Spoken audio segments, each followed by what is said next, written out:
Great day, great folks. Coach K, and I am here with King Walker, Officer Walker, Fairburn Police Department, and we're in the Kings community, and we just addressed something that is a major challenge amongst our young boys. And I wanted to detach from the room because we have a common experience. It's not one that I'm very proud of, but it's one that I feel as though God can get from my life. Let me tell you, suicide is big amongst our youth. A sense of hopelessness, feeling as though no one cares. And a lot of y'all might not get it. I've been there. Prophetic anointing on my life, I experienced that. And I don't talk about it a lot, but what happened is I decided to see my own value in who I am. And that is a major thing for me. You just shared your testimony. And for those who aren't here and can't experience the environment, what would you say about this topic amongst our boys? Just find somebody to reach out and talk to, but it also takes a deeper meaning from in yourself to realize that negative thought and change your thought process. If you truly, there's people out there that care about us, care about you. When I was going through my personal suicide experience, I was getting kicked out of the military. Ex-fiance was leaving. I was losing the house. I had nothing. I was losing everything in the blink of an eye, it felt like. And I had to change that thought process because I'm like, this isn't me. I'm thinking about hurting myself. I'm not thinking about who's it gonna affect around me. I'm just thinking about myself. Wow. So when I stopped having, to me, those selfish thoughts and thought about the people around me, I changed my thought process, got into law enforcement, and I channeled that passion and energy into my job, and it's rewarding every single day. And I haven't looked back. Now, one of the things that we get to do is this is a different perspective on law enforcement. I told y'all, y'all got some folk, and they gonna talk about that behind the badge. Let me tell you something, and I want you to get this point. I got friends. When you're prophet in the hood, when you preach in the hood, compound word, powerful prophetic teacher. That mean I kick it with everybody. I got some folk. They used to sell drugs. They healed. They used to rob. They healed. Some folk. They used to prostitute. She healed. Listen, shut your mouth. They healed. Power in the gospel. Some folk. They got badges. Guess what? In these environments, they all in the room.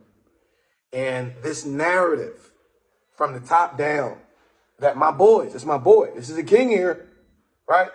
They got badges, that they got this badge because they wanted to hunt our youth. That ain't true.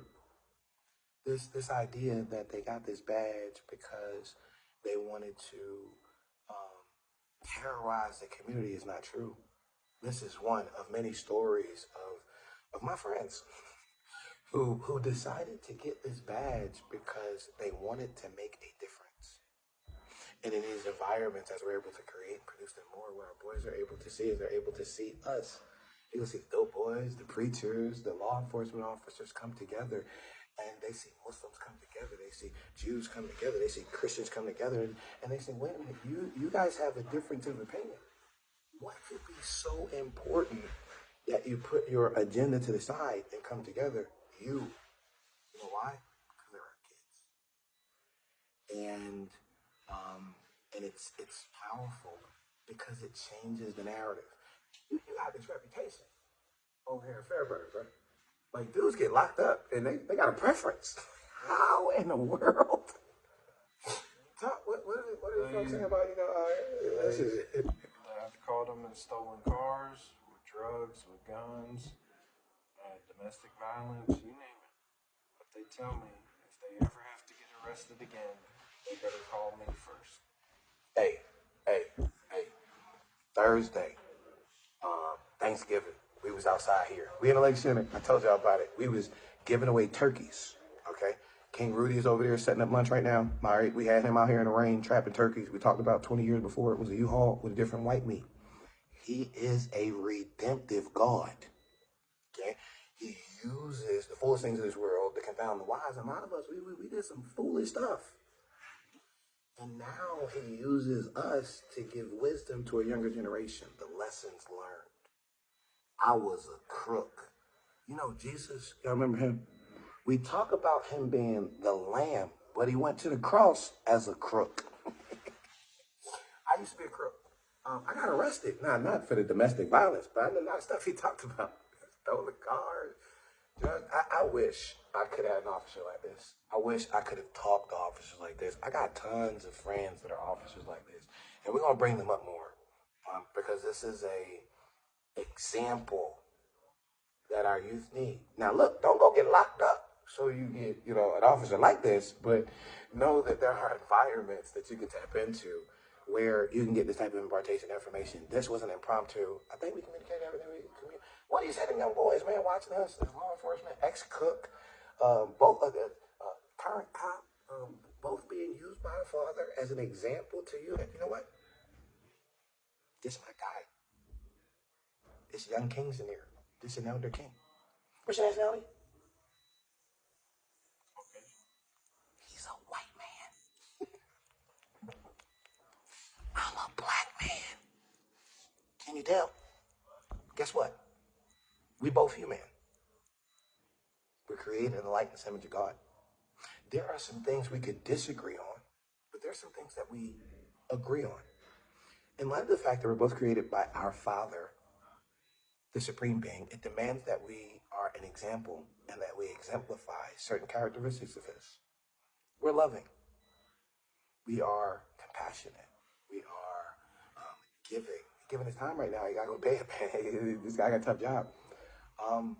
We strive to be an example for the next generation. Black, white, orange, yellow, stripes, green, pink, polka dots. Y'all all my folk. And we all kings. We come together, give him glory, and quash this. And listen, man, I felt like he felt. My father sat me down and said, boy, you finna kill yourself. You ain't got no money put up for no lawyer. You finna kill yourself because you feel like something going on and I got to pay for your mistake. That's what he talked about. I was feeling so selfish. I wasn't thinking about what I put my mama through. The folk that care about you. And when I realized that people cared about me, it leveled me out. And now all of this is about giving that to you. Man, I love you. Thank you. Officer. King, for sharing what you shared. Last words? Just reach out to somebody. We're here for you. Come talk to us. I'd rather talk to you on man-to-man level, calm demeanor, than putting you in handcuffs. King J. 30 seconds. 30 seconds. 30 seconds. Just over here, please. We got a thing going. 30 seconds. Because when we talk about folks who made mistakes, listen, he made some mistakes. We couldn't have had this conversation, couldn't have had this environment, couldn't have had us coming together if this man didn't turn his mistakes into an environment for you. Thank you. I get to say that much. Listen, you might not be a millionaire, but that's no excuse for the millionaire not come from you. Jay did it.